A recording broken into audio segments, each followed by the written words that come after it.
After watching some of these movies, you might never look at the Midwest the same again. It's all the stuff we see every single day. Cornfields, back roads, small towns, quiet neighborhoods. But horror movies taught us one thing. Places like that are never as safe as they seem. One empty road, one strange person, or something hiding out in those cornfields, and suddenly that normal Midwest setting becomes a nightmare. So today we're looking at 5 Midwest horror movies that you need to watch, and trust me, some of these feel a little too real. And I didn't want to go with the obvious picks like Halloween 1978 from Illinois or A Nightmare on Elm Street 1984 from Ohio, even though, it doesn't look like Ohio at all. But I wanted to keep those mainstream movies off the list. But anyway, here are some horror movies that will make you hate the Midwest.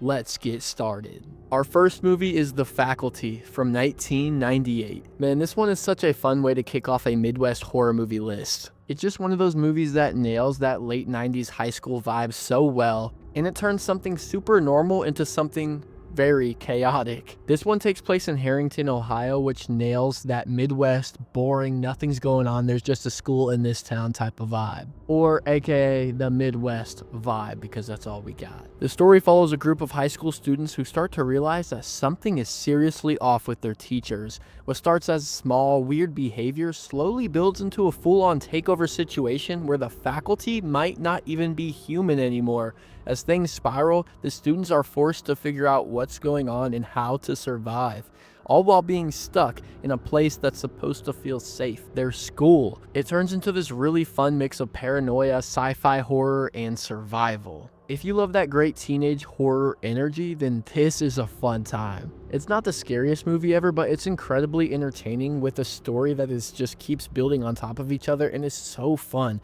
This movie is so underrated, I never hear it being talked about enough, but it's really one of my favorite sci-fi movies ever. The characters are fun, their rewatchability is solid, and the pace is solid as well. It makes you feel like you want to be in this world, and it just feels like such a real thing that could happen since it takes place in the Midwest. Like that setting just works so well in this type of movie. It's one of those movies that feels nostalgic but still holds up. Like for me personally, the late 90s, early 2000s might be my favorite genre and time of horror. Like it's just such a fun time. The characters that show up in those movies, it just is always a fun movie. They're never too scary or anything crazy, but they're just so fun. The movie sets place in Ohio, and even though it leans more suburban, it really captures that Midwest school environment, football culture, small town teens, and that everyday routine that suddenly gets flipped upside down. It's that familiar Midwest normalcy that makes everything just feel a little more unsettling. You can find The Faculty streaming on Pluto TV for free. Our second movie is Clown in a Cornfield from 2025. This one is about as Midwest as it gets. Clown in a Cornfield literally takes one of the most normal things out there and turns it into an absolute nightmare. This one takes place in Missouri, and of course it takes place in a cornfield, so it is Midwest coded to the max. The story follows a teenage girl who moves to a small town that feels pretty much dead. Not much to do, everyone knows each other, and there's this weird tension between the older and younger generations, but things take a turn when a masked killer dressed up as a clown starts targeting people in the town. What starts as a typical slasher setup slowly builds into something bigger, with the town itself feeling like it's hiding something, and of course, a lot of this chaos goes down in and around cornfields, which just makes everything feel more isolated. This movie is just so much fun. The atmosphere is great, especially with the fall setting. You have the orange leaves, the small town energy. The kills are solid, the pacing keeps things moving, and it really leans into that Midwest aesthetic. It might not be the scariest movie ever, but it's easily rewatchable and super fun to throw on, especially in the fall. And there's not only one twist that's super insane, there's another twist that is interesting, to say the least. If you've seen it, you know what I'm talking about. The story takes place in Missouri, and it absolutely nails that small town Midwest vibe. Quiet streets, local businesses, and that feeling where there's nothing to do until something goes very wrong. And obviously, the cornfields play a huge role, adding that classic Midwest isolation factor. You can watch Clown in a Cornfield on Hulu. Our third movie is The Barn from 2016. Man, I've been waiting to talk about this one. The Barn is one of the most underrated movies that I have ever seen, and it has maybe moved into my top 10 movies ever, and I literally just discovered it like a month ago. It takes place in Ohio, and with a name like The Barn, you know it's Midwest. The story follows a group of friends on Halloween night in the 80s who are just trying to have a good time before heading off to college. But on their way to a party, they make a stop at an old barn and accidentally unleash something they definitely shouldn't have. From there, it turns into a full-on monster slasher with different creatures picking them off throughout the night. It's simple, but that's what makes it so fun. It just leans all the way into that classic Halloween horror vibe. I'm not exaggerating, this is one of my favorite movies ever. After watching this, I had to get the poster, and look how sick this thing is. It is so cool. And I'm also like, I found like this indie movie website where they make the posters. You can get Blu-rays, DVDs, and you can even get them signed. So I'm gonna get both of the films signed because there's a sequel as well, and I think a third movie coming on the way. If you haven't seen this, go watch it right now. I fell in love with it. I've been dying to get it on a list, and I finally have here, and it's definitely going to be on future videos, probably a lot. I'm probably not going to stop talking about this movie because it's so good and so underrated. I want to get the name out there. A Halloween Atmosphere movie video is going to be coming out soon, and this will definitely be on the list. The Halloween atmosphere is perfect. Pumpkins, orange lighting, decorations everywhere.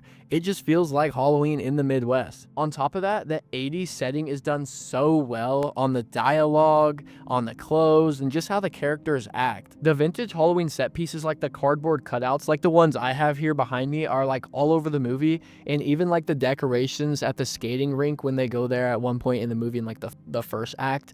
It's just such a fun Halloween vibe, and if you know me, those are my favorite type of movies, the ones that can pull off that Halloween vibe. As you see, here are some of my favorite movies behind me, the ones that can pull off the Halloween atmosphere vibe and everything perfectly, and this one nails it. Not to mention the characters and their dynamics in this movie are amazing. Like, I love every character. I think they're so funny. Like, this movie's really funny too, and it just is such a fun vibe. Like, there's not one character I dislike in this movie. Like, I cannot stress how much of a fun time this movie is. I will say it over and over again. This is my underrated banger that I'm gonna die on that hill, and I'm gonna recommend it forever. It's just one of those movies that's pure fun from start to finish, and I've already rewatched it a couple times, and I just discovered it about a month ago. Fun fact, this movie takes place in Ohio, and it absolutely nails that Midwest mix of suburbs and farmland. You've got neighborhoods, trick-or-treating, and then just miles of cornfields right outside town. It's that perfect combination that makes the setting feel so real and nostalgic. You can watch The Barn on Tubi. Our fourth movie is The Bye-Bye Man from 2017. Alright, this one's a little different. The Bye-Bye Man gets a lot of hate, and yeah, I agree, it's justified. It takes place in Wisconsin and just has that boring, normal town vibe that just screams Midwest. The story follows a group of college students who accidentally come across a mysterious name tied to a dark entity. Once you learn about it, you're not supposed to think it or say it, but of course they do. And that's when things start to spiral out of control. The entity begins messing with their minds, causing paranoia, hallucinations, and turning them against each other. It becomes less about what's real and more about what they think is real, which makes everything feel chaotic and unpredictable. I'm not gonna lie, this movie is definitely flawed, and if you want to check out a full review on this, I have a whole entire video about this movie. I think I just got faded and made a video on it once, to be honest with you. The acting isn't the greatest, and it definitely leans into some cliches of horror, like the library exposition dump, which, you know, is so cliche, but that's kind of why it's so entertaining. This is one of the few movies where I'll actually say leans into and fits into the category of so bad it's good, because I don't really go by those rules, because I really think even if a movie's bad or whatever, it's still entertaining. So I'm not going to say like it's actually bad. It's always a good time. Like, I normally rate, if you go to my Letterboxd, every movie's at least a 3 out of 5. Like, even like maybe a 2.5, but I don't go lower than that. But like with this one, it's truly so bad it's good. Like, if it was better than it would be bad, but like it's perfectly bad enough that it's good. It makes no sense. There are moments that are unintentionally funny in here. Like, don't even get me started on when that dude just winks at the paramedic. Like, what is going on? But at the same time, it's still a fun watch if you don't take it too seriously. Like, if you're a gardener, watch this movie with your friends, and y'all are gonna have a blast. It's like so funny, and it doesn't even mean to be. Fun fact, this movie takes place in Wisconsin, and you really get that quiet Midwest college town vibe, cold weather, empty streets, and that feeling of isolation even when you're not completely alone. It adds to that weird off feeling the movie's going for. You can find The Bye Bye Man streaming on Roku and Plex for free. Our fifth movie is Candyman from 1992. Our last one is Candyman, and this one brings a completely different Midwest vibe to the table. It takes place in Chicago, Illinois, so we get that big city type of Midwest vibe, which is different and always a fun time. The story follows a woman researching an urban legend about a mysterious figure known as Candyman. What starts as just a story people tell quickly turns into something very real as she gets pulled deeper and deeper into the legend. The more she investigates, the more dangerous things become, and it turns into this intense mix of psychological horror and brutal reality. This one will definitely be on a future video for urban legend or local legend type of movies, because this is one of the most popular ones, and recently I've really been getting into that kind of subgenre of horror, especially like the found footage or found footage documentary ones. But this is one of those movies that just sticks with you. It's creepy, unsettling, and actually pretty scary, with a story that feels deeper than your typical slasher. The whole urban legend angle makes it feel very real. It feels like something you'd actually hear about growing up. I also feel like urban legends and local legends are just so popular in the Midwest, so it just adds so much Midwest energy to this movie being like an urban legend or a local legend type of thing. Like, I feel like every local or urban legend I hear about, they're like, yeah, this happened in Ohio, this happened in Indiana. You know, it just feels like such a Midwest thing. And if you don't know, I'm actually from the Midwest, so like, this video is pretty fun and kind of scary. But once this movie gets going, it really doesn't let up. Like, it's not a slow burn, only maybe for a couple, maybe 20 minutes. You also get Tony Todd in one of his biggest roles as Candyman, and he's literally perfect for Candyman. I mean, you can literally still hear him whispering Helen in that deep Tony Todd Candyman voice, even after you're done watching the movie, maybe a couple months later. Helen. It's so good. Shout out Tony Todd and rest in peace. Fun fact, the movie is set in Chicago, Illinois, and instead of cornfields or small towns, you get that Midwest city energy, dense neighborhoods, history, and a setting that feels grounded and real. It shows a completely different side of the Midwest, but still fits perfectly with that overall vibe. You can find Candyman on Apple and Prime, to name just a few. So there are 5 Midwest horror movies that you need to watch, but if I had to pick just one to recommend the most out of all the movies on this list, it's easily The Barn from 2016. I'm not even exaggerating, I fell in love with this movie on just the first watch. I literally, while watching it, I was just stopping the movie, pausing it, and just thinking like, wow, this is amazing. Like, I was saying out loud, this is awesome. Like, every 5 minutes, I loved it. It has that perfect Halloween atmosphere, the orange lights, decorations, the pumpkins everywhere. It literally feels like stepping into fall in the Midwest. And on top of that, the setting is exactly what you think of when you think of the Midwest. Cornfields, quiet suburbs, small town Ohio vibes. It just fits this list perfectly. It's just one of those movies that is pure fun, but has enough horror to keep you locked in the whole time.